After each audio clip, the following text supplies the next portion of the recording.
नमस्कार, आर्या न्यूज देख रहे हैं आप और मैं आपके साथ अलका सिंह। बुलेटिन में आपका बहुत बहुत स्वागत है। रुक करते हैं खबरों का।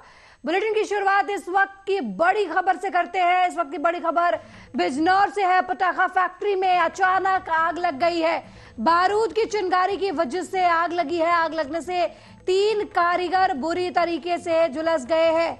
एक पटाखा कारीगर की हालत जो है नाजुक बताई जा रही है। सभी घायलों को जिला अस्पताल में इलाज के लिए भर्ती कराया गया है। फिलहाल इस पूरे मामले की पुलिस टीम जांच पड़ताल कर रही है। बिजनौर के बख्शीवाला इलाके का ये पूरा मामला बताया जा रहा है। तो बड़ी जानकारी इस वक्त की टीवी स्क्रीन पर हम आपको दे रहे हैं बिजनौर से, जहां पर एक पटाखा फैक्ट्री में विस्फोट की वजह से आग लग गई है।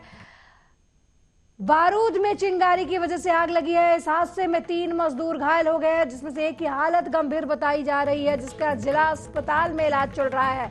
इस पूरे मामले में पुलिस की टीम जांच पड़ताल कर रही है। तो बड़ी खबर इस वक्त की टीवी स्क्रीन पर हम आपको बिजनौर से दिखा रहे हैं, जहां पर एक पटाखा बनाने वाली फैक्ट्री में अचानक आग लग गई। आपको बता दें कि बारूद में चिंगारी उठने की वजह से ये घटना हुई है। इसमें 3 मजदूर जो है वो घायल बताए जा रहे हैं, जिसमें से एक की हालत नाजुक बताई जा रही है। इस खबर पर ज्यादा जानकारी के लिए हमारे संवाददाता मनोज चौधरी हमारे साथ फोन लाइन पर जुड़ गई हैं। मनोज, बिजनौर में बारूद फैक्ट्री में आग लगी है, क्या कुछ जानकारी है आपके पास? जी जी अलका जी, थाना कोतवाली शहर के अंतर्गत जोदूवाला रोड पर लाइसेंसी फैक्ट्री है, जिसमें आज अचानक बारूद की चिंगारी की वजह से आग लगना बताया जा रहा है जी। और 3 लोग बुरी तरह से घायल हो गए हैं और एक जो कारीगर था पटाखा बनाने वाला, उसकी हालत नाजुक है। तीनों को जिला अस्पताल में भर्ती कराया गया है और पुलिस मौके पर छानबीन कर रही है। और क्षेत्राधिकारी का कहना है कि अगर कोई इलीगल कोई कारण होता है तो उसके खिलाफ कानूनी कार्रवाई की जाएगी। मनोज जी, जिस फैक्ट्री में आग लगी है ये कहाँ पर स्थित है? क्या ये किसी रिहायशी इलाके में है या फिर अलग जगह पे है, जहाँ पर मानकों के अनुरूप ये फैक्ट्री चलाई जा रही थी या नहीं?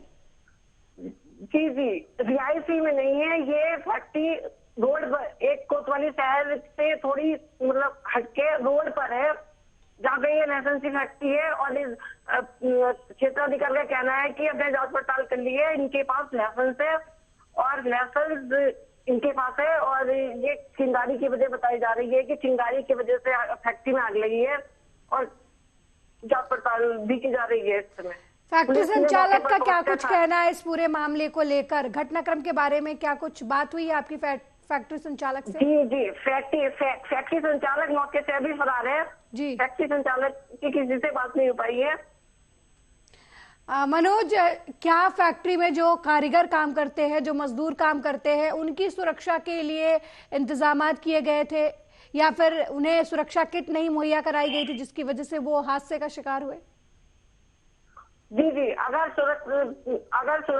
सुरक्षा किट मुहैया कराई होती तो ऐसा नहीं होता, क्योंकि चिंगारी से पूरी फैक्ट्री में आग लग गई, जिसकी वजह से मजदूर घायल हुए हैं और पुलिस मौके पर छानबीन कर रही है।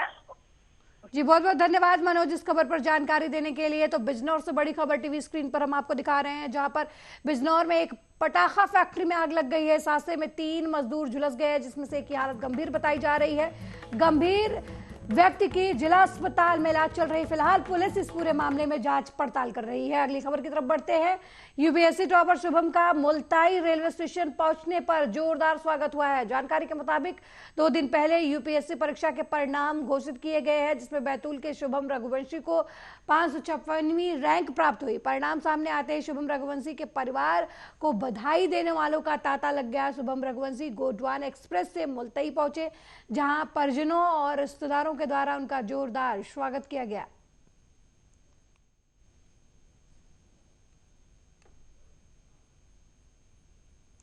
वहीं बैतूल में चैत्र नवरात्रि का समापन और प्रभु श्री राम का प्रकट उत्सव रामनवमी पर्व बड़े हर्षोल्लास के साथ मनाया गया। रामनवमी पर्व पर पूरा बैतूल शहर भगवा में नजर आया। थाना चौकी से लेकर बस स्टैंड तक आकर्षक साज सज्जा के साथ रैली निकाली गई। देर शाम टिकरी गवली मोहल्ले से भव्य शोभा यात्रा निकाली गई, जो थाना रोड से लली चौक पहुंची। रामनवमी पर्व पर सुरक्षा के दृष्टिगत पुलिस प्रशासन की भी तरफ से पुख्ता इंतजामात किए गए थे। आप तस्वीरों में भी देख सकते हैं कि किस तरीके से लोग जो है वो रामनवमी का त्यौहार हर्षोल्लास के साथ मनाते हुए नजर आ रहे हैं।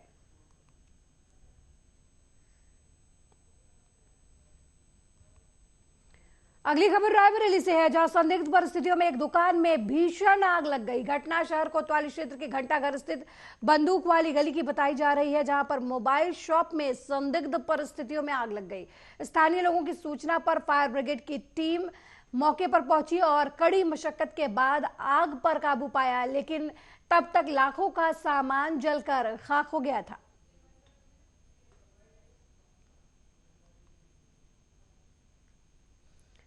वहीं पटना में प्रेस वार्ता करके बिहार के उप मुख्यमंत्री और बिहार प्रदेश बीजेपी के अध्यक्ष सम्राट चौधरी ने तेजस्वी और लालू यादव के साथ रोहिणी आचार्य पर भी निशाना साधा है। उन्होंने कहा कि भूख भ्रष्टाचार से बीजेपी समझौता नहीं करती, सभी भ्रष्टाचारियों को सलाखों के पीछे किया जाएगा। राजनीति में वंशवाद को बढ़ावा देने वाले लोगों को कार्यकर्ताओं का समर्पण नहीं दिखता है। पूरे देश में बीजेपी का लहर चल रहा है, इस बात का भी दावा सम्राट चौधरी की तरफ से किया गया और कहा गया कि 40 की 40 सीटें जो है वो एनडीए जीतेगी।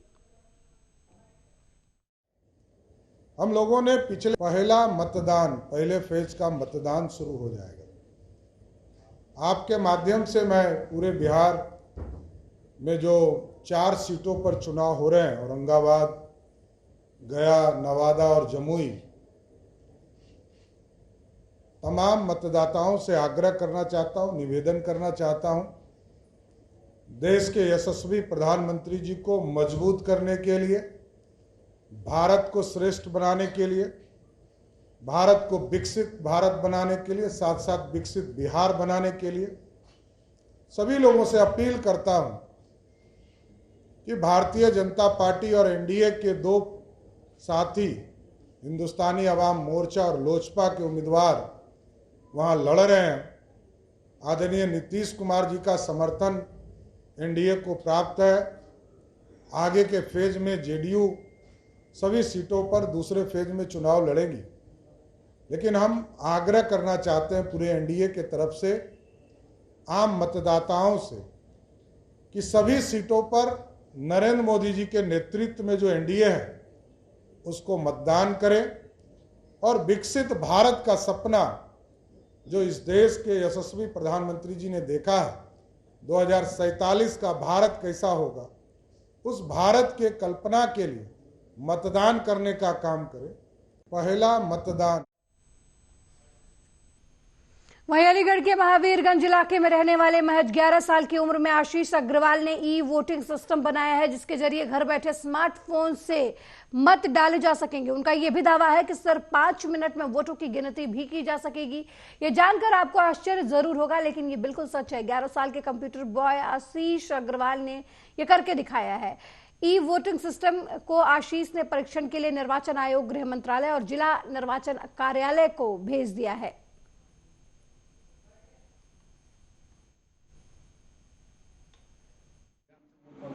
जाती हैं लाखों कर्मचारी। मैंने ये कि वोटिंग पोर्टल बनाई है, जिससे जैसे आप कोई भी सिटीजन्स अपना वोट ऑनलाइन कास्ट कर पाएगा और इससे गवर्नमेंट का भी बहुत सारा पैसा बचेगा।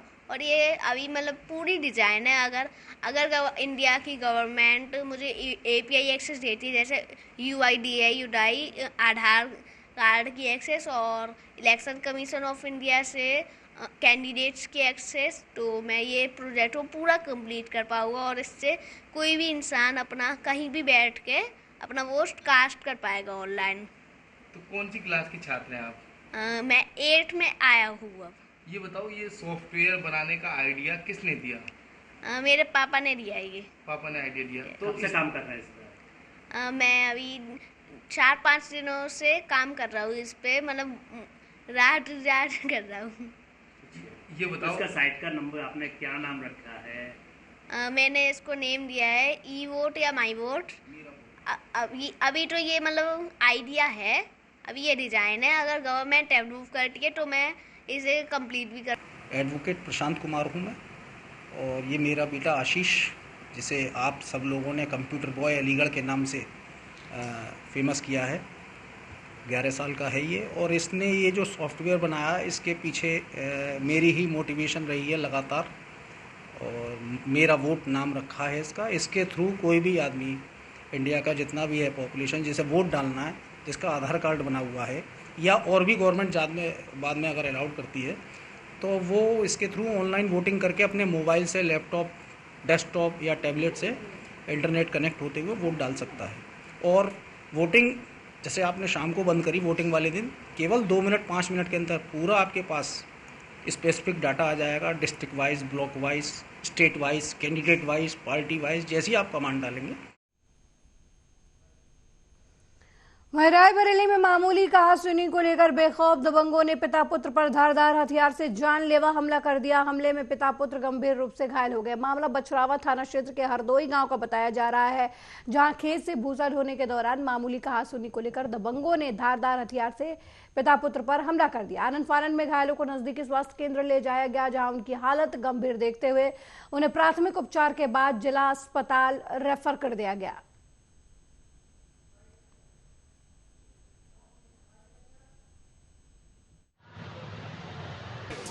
ये हरदोई गांव का है, थाना बछरावा का। घायल व्यक्ति जो है मेरे ससुर हैं, उनके पड़ोसियों ने उनको जो है मारपीट किया है। वो फर से धारदार हथियार से बात की। नहीं, हम तो नहीं गए थे। हम अभी यानी हमारा गांव घुरवारा पड़ता है, हम वहाँ से सीधा हॉस्पिटल आए हैं। बाकी और जो थे वो लोग गए। ये हरदोई गांव का है, थाना बछरावा का। घायल व्यक्ति जो है मेरे साथ। ये हमारे पास सीएससी बछरावा से रिफर होके रामविलास नाम के युवक, जिनकी उम्र तकरीबन 56 वर्ष है, रिफर होके आए। बताया जा रहा है मारपीट के दौरान एक। वहीं अगली बड़ी खबर बिहार की राजधानी पटना से है, जहां हज भवन के पास अपराधियों ने गोली चलाई। 4 चक्का वाहन में सवार 2 व्यक्तियों पर गोली चलाई। दोनों युवक घायल बताए जा रहे हैं। युवकों को IGMS अस्पताल में इलाज के लिए भर्ती करवाया गया है। वहीं सचिवालय थाने के पुलिस और सेंट्रल सिटी SP घटनास्थल पर पहुंचे और मामले की जांच पड़ताल शुरू कर दी है। तो बड़ी जानकारी आपको हम पटना से दे रहे हैं, जहां पर एक बार फिर फायरिंग हुई। हज भवन के पास 2 युवकों पर दिन दहाड़े फायरिंग की गई है। युवकों की हालत गंभीर बताई जा रही है, उन्हें इलाज के लिए अस्पताल में भर्ती कराया गया है। वहीं पुलिस इस पूरे मामले की छानबीन कर रही है, लेकिन हमलावर घटना को अंजाम देकर मौके से फरार बताए जा रहे हैं।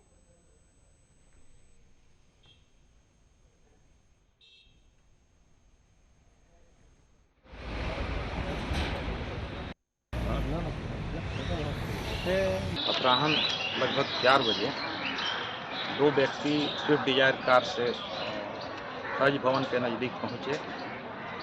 हज भवन के निकट पहुंचने पर 2 बाइक पर सवार 4 अपराधकर्मी इनको रुकवाकर बात किए और इन पर गोली चला दी, जिसमें दोनों व्यक्ति घायल हो गए।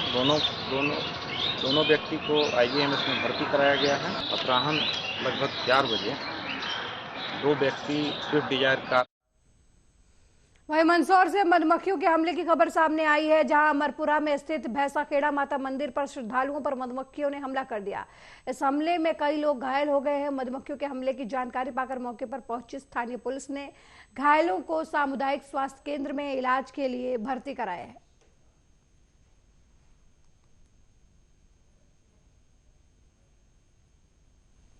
अगली खबर खरगोन से है, जहां पैदल जा रहे बुजुर्ग को ट्रक ने रौंद दिया, जिसकी वजह से बुजुर्ग की मौके पर ही मौत हो गई।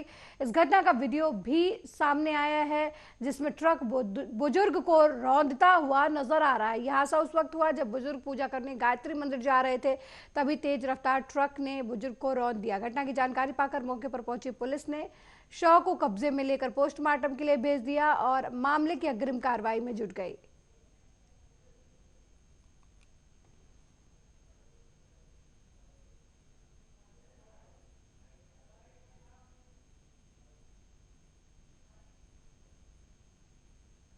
वहीं बठिंडा के कस्बा भुच्चो मंडी में पुलिस चौकी के सामने धरना दे रहे मंडी वासियों पर गाड़ी चढ़ाने की कोशिश की गई और हवाई फायरिंग भी किया गया।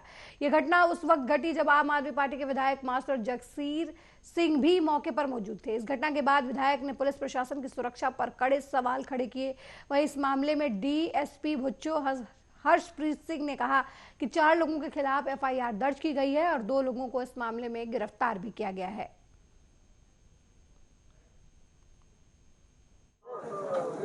रात लगभग 11:30 बजे 11:30 बजे मतलब विचकार इन्होंने बस स्टैंड के नेड़े पिस्तौल लहरा के उत्थे गुंडागर्दी करके गए है, गालां दे के गए है। इस संबंध विच साडे MC साहब उन्होंने चौंकी दे विच रिपोर्ट दर्ज करवाउण दी कोशिश करी पर इन्होंने गल नहीं सुनी। उहदे खिलाफ इन्होंने चौंकी अगे धरना लाया। अच्छा मैं भी कुदरती मैं आ रहा सी, मैं भी देखो की धरना की है। वो मेरे को कुछ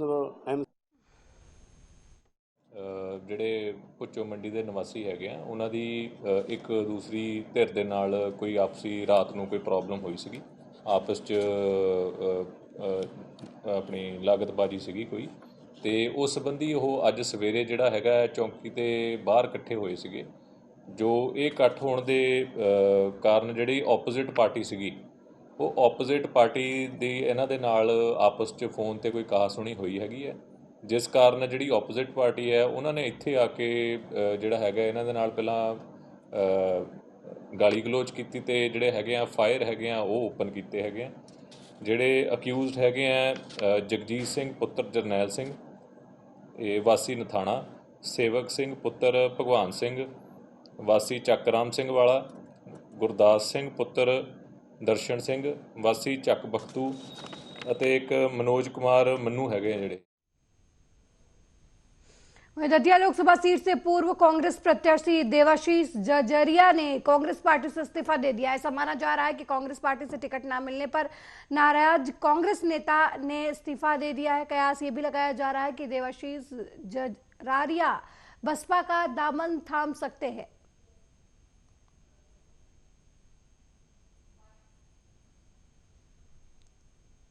वहीं विदिशा रायसेन संसदीय क्षेत्र से भारतीय जनता पार्टी के प्रत्याशी पूर्व मुख्यमंत्री शिवराज सिंह चौहान रामनवमी के मौके पर किले स्थित बालाजी मंदिर पहुंचे, जहां पर उन्होंने भगवान के दर्शन किए और भजन भी गाए।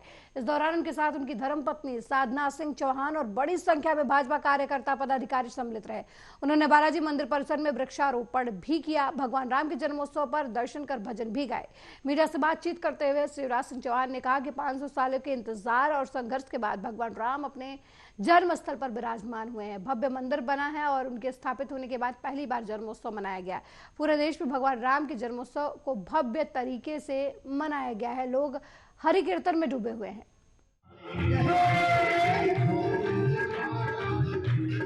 आज पूरा देश आनंद उत्सव में डूबा हुआ है, सबका रोम रोम पुलकित है। 500 साल के बाद वो दिन आया है जब रामलला अयोध्या में जन्म स्थान पर दिव्य और भव्य मंदिर में विराजित हुए हैं। राम हमारे अस्तित्व हैं, राम हमारे आराध्य हैं, राम हमारे प्राण हैं, राम हमारे भगवान हैं और राम ही भारत की पहचान है। बिना राम के ये देश नहीं जाना जा सकता। राम हमारे रोम रोम में रमे हैं और राम हमारी हर सांस में बसे हैं। आज वही रामलला पधारे हैं, राम नवमी है और हम सब भजन और भक्ति में डूबे हुए हैं। भगवान वहीं लोकसभा चुनाव से पहले फर्जी वोटर आईडी कार्ड बनाने के खेल का खुलासा हो गया है। देश भर में करीब 28,000 फर्जी वोटर कार्ड और आधार कार्ड बनाए जाने की आशंका है। जिस वेबसाइट से फर्जी आईडी कार्ड बनाए जा रहे थे उस वेबसाइट के डेवलपर को गिरफ्तार किया गया है। भारत निर्वाचन आयोग ने निर्वाचन पदाधिकारियों को फर्जी वोटर कार्ड और आधार कार्ड बनाए जाने की सूचना मिली। इसके बाद मध्य प्रदेश साइबर सेल ने कार्रवाई की। साइबर पुलिस ने आरोपी को बिहार के पूर्वी चंपारण से गिरफ्तार किया है।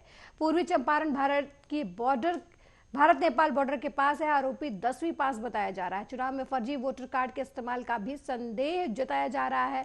फर्जी आई कार्ड राष्ट्रीय सुरक्षा के लिए भी खतरा बताया जा रहा है। किसी का भी कोई फोटो लगाकर किसी के नाम से आईडी बनाए जा सकते हैं। मात्र 20 रुपए में वेबसाइट के माध्यम से फर्जी आईडी कार्ड बनाए जा रहे थे।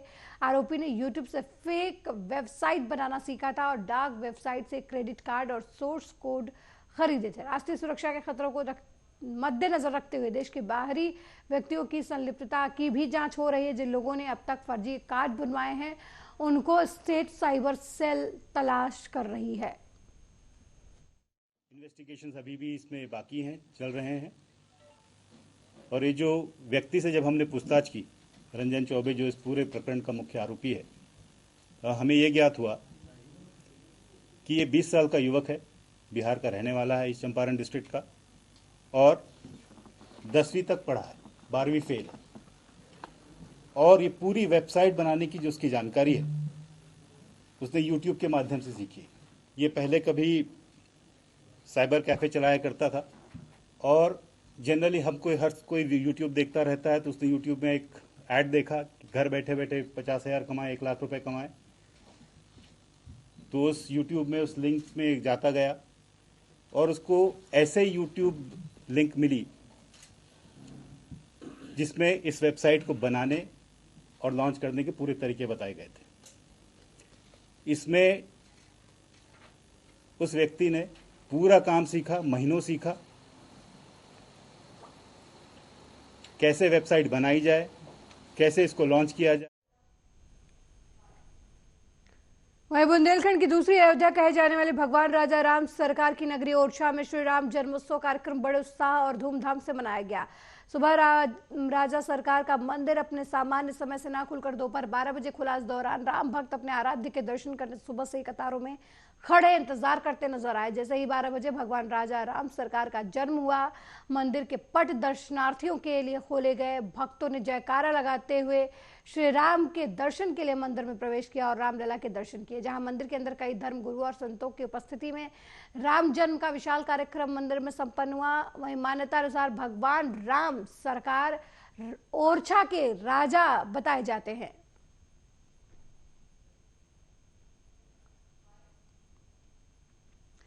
वहीं शाहजहानाबाद पुलिस ने आदर्श आचार संहिता के दौरान अवैध रूप से शराब की खरीद बिक्री करने वाले एक व्यक्ति को गिरफ्तार किया है। आरोपी के पास 71 लीटर देसी शराब की खेप बरामद की है, जिसकी मार्केट कीमत 26,000 रुपए बताई जा रही है।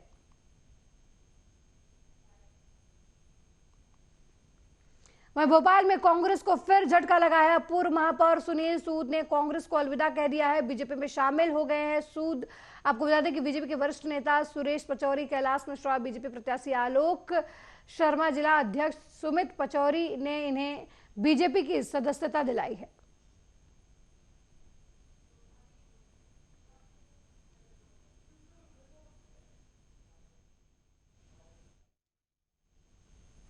मेरे साथ इस बुलेटिन में फिलहाल इतना ही। देश दुनिया की तमाम खबरों को देखने के लिए देखते रहिए आर्या न्यूज। नमस्कार।